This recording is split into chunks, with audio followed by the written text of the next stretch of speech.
السلام علیکم ورحمۃ اللہ وبرکاتہ۔ بسم اللہ الرحمن الرحیم۔ اللہم صلی علی محمد وعلی آل محمد وبارک وسلم۔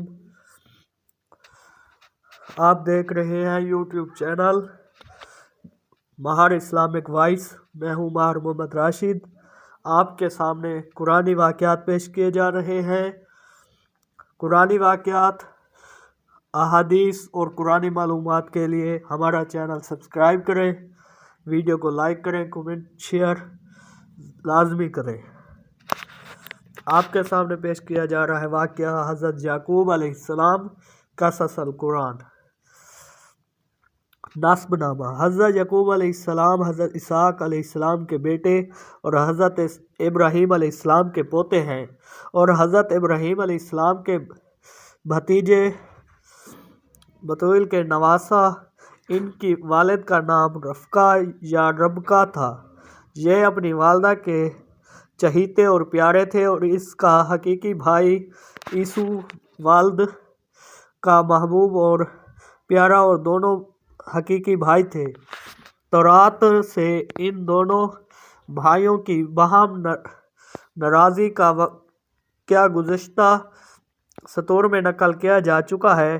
حضرت یعقوب علیہ السلام اپنی والدہ کے اشارہ پر جب فدان ارام چلے گئے تو ان کے ماموں لامان نے ان سے یہ عہد لیا کہ وہ 10 سال ان کے یہاں رہ کر ان کی بکریاں چرائیں، تو وہ مدت کو مہر قرار دے کر اپنی لڑکی سے شادی کر دیں گے۔ حضرت یعقوب علیہ السلام نے اس مدت کو پورا کر دیا تو لابان نے اپنی لڑکی لمیہ سے ان کا نکاح کرنا چاہا، مگر یعقوب علیہ السلام نے اپنا رجحان طیبہ چھوٹی لڑکی رحیل کی جانب ظاہر کیا۔ لابان نے یہ عذر کیا کہ یہاں کے دستور کے مطابق بڑی لڑکی کے نکاح سے قبل چھوٹی لڑکی کا نکاح نہیں ہو سکتا، اس لیے تم اس رشتہ کو منظور کرو اور اپنے قیام کو 10 سال اور طویل کرو، اور میری خدمت میں رہو۔ رحیل بھی تمہارے نکاح میں دی جا سکے گی، کیونکہ اس زمانہ میں 2 بہنوں کا ایک نکاح میں جمع ہونا شرعاً ممنوع نہ تھا۔ چنانچہ یعقوب علیہ السلام نے اس مدت کو بھی پورا کر دیا اور رحیل سے شادی کر لی۔ ان دونوں کے علاوہ لیامیہ کے خانہ زلفا اور رحیل کی خانہ زولبہ بھی ان کی زوجت کے رشتے میں منسلک ہو گئی، اور ان سب سے اولاد بھی ہوئی۔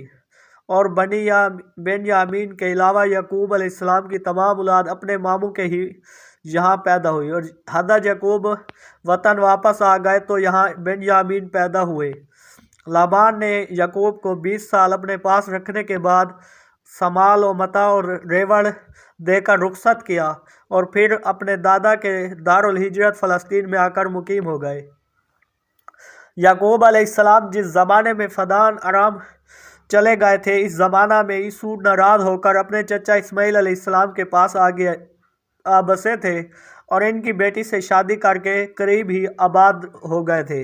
یہ تاریخ میں اوم کے نام سے مشہور ہیں۔ اسی عرصہ میں دونوں بھائیوں کے درمیان جو چلکش تھی وہ بھی دور ہو گئی، اور دونوں کے درمیان محبت کا رشتہ پھر استوار ہو گیا، اور دونوں نے ایک دوسرے کو تحائف بھیجنے کا سلسلہ بھی جاری رکھا۔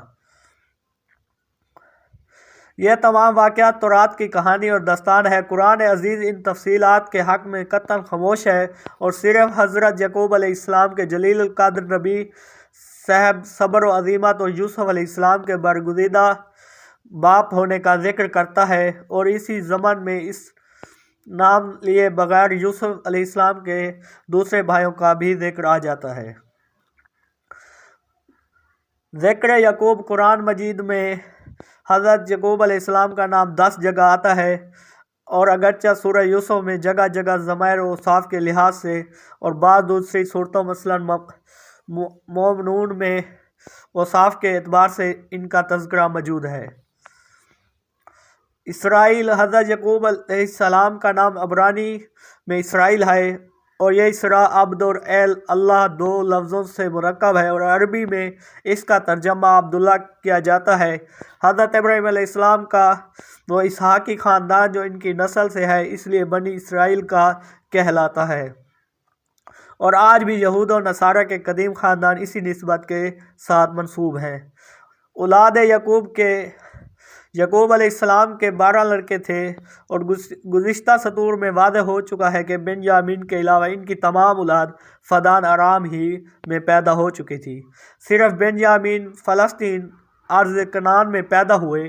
حضرت یعقوب کی یہ اولاد چونکہ چند بیبیوں سے ہے، اس لیے ان کی تفصیل یہ ہے: لائیا یا بنت لبان سے، راد بن شمون، لادی، یہودا، وساکر، زلوبون پیدا ہوئے۔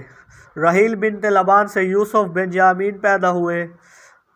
بالہا جاریہ رحیل سے دان، نفتالی، اور زلفا جاریہ لیہ سے جاد اور عشیر پیدا ہوئے۔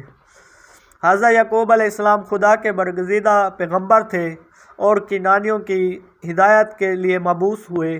انہوں نے برسوں اس خدمت حق کو انجام دیا۔ قرآن عزیز میں چونکہ ان کا ذکر بیشتر حضرت یوسف علیہ السلام کے ساتھ کیا گیا ہے، اس لیے وہی قابل مرجمت ہے۔ والسلام۔